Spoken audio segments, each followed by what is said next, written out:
마지막까지 조심했던 점이 무엇인지 말씀드립니다. 뭐 특검에 대한 입장은 제가 줄곧 밝혀왔었고요.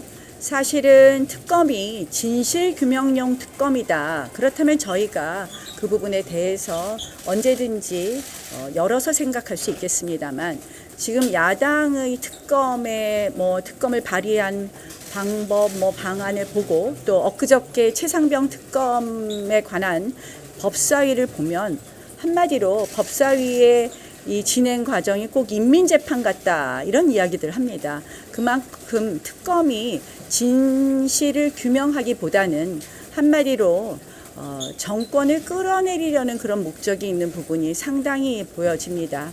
그래서 이것이 진실 규명에는 우리가 마다하지 않겠다. 그래서 수사는 반드시 속도를 내주시고, 수사가 끝난 다음에 저희는 수사 미진한 상황이 있다면, 당연히 진실 규명에 부족한 부분이 있다면 그때 가서 그 특검 법안은 논의할 수 있다는 입장입니다.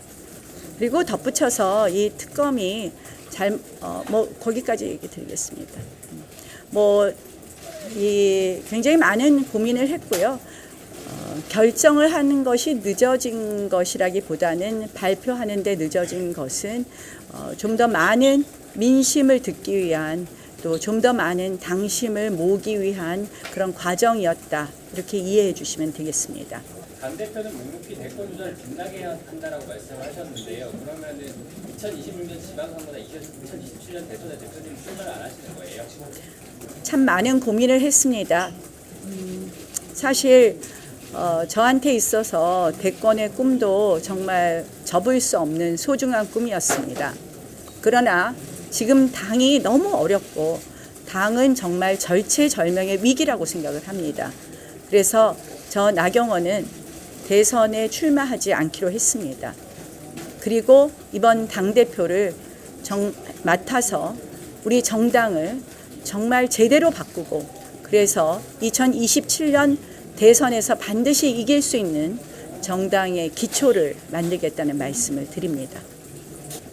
네, 의원님 12사단 훈련병 사망 관련해서 개인적으로 많은 관심이 많으신 걸로 알고 있는데, 해당 사건 이후 차라리 항명을 해라는 목소리가 나올 정도로 국민들의 군에 대한 신뢰가 굉장히 바닥에 떨어진 상황이거든요.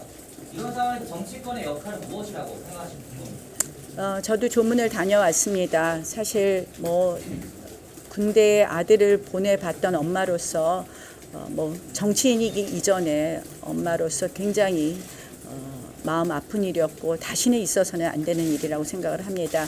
근데 늘 저는 우리가 여러 가지 그동안에 이런 있어서는 안 되는 여러 가지 사건 사고에 대해서 모두들 감정적으로 분노하거나 감정적으로 위로하거나 하는 마음들은 있는데, 그 다음에 후속 조치에 늘 미흡했던 것이고, 그것이 반복되는 것 같습니다. 그래서 우리가 이제는 감정적으로 위로하고 분노하는 것을 넘어서서 근본적으로 다시는 있어서는 안 되는 이러한 일을 재발을 방지하기 위한 일종의 군대 시스템 점검부터 시작해서 우리가 하나하나 따져서 제도 개선안을 빨리 만들어내는 것이 중요하다고 생각을 합니다.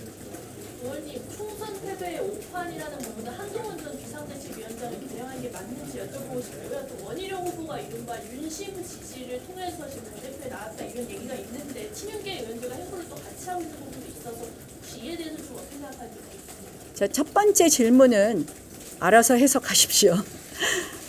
이긴 사람, 또 이겨본 사람은 나경원밖에 없는 것 같습니다. 한 명은 인천 계양구에서 패배하신 것 같고, 한 명은 전국 싸움에서 패배하신 것 같습니다. 그래서 제가 이겨본 사람, 이재명 대표가 자기 지역구 말고 제일 많이 왔다 그랬죠. 8번 왔었는데요. 이재명 대표를 이긴 사람은 나경원밖에 없지 않나, 이런 말씀 드리고요. 두 번째 친윤 비윤 이런 이야기 계속 나오는데요. 저는 이 당대표 선거에 이 대통령을 자꾸 끌어들이는 이런 미숙한 정치가 좀 없어져야 되겠다는 생각을 합니다. 대통령과 통화했다, 했다부터 시작을 해서 이 대통령을 끌어들이는 선거가 한마디로 당이 이 당정 동행하기보다는 뭐 우리가 이미 실패가 입증됐다고 할 수 있는 당정 일체가 되거나 아니면 지나친 당정 갈등을 이렇게 좀 갈등의 걱정을 좀 완화시키기 위한 수단을 쓰는 것에 대해서 저는 굉장히 미숙한 정치다 이렇게 생각을 하고요. 그런 의미에서 저는 뭐 이제 그런 뭐 이렇게 우리가 계파 얘기하는 거 이제 좀 넘어서야 되는 것 아닌가 이런 생각합니다.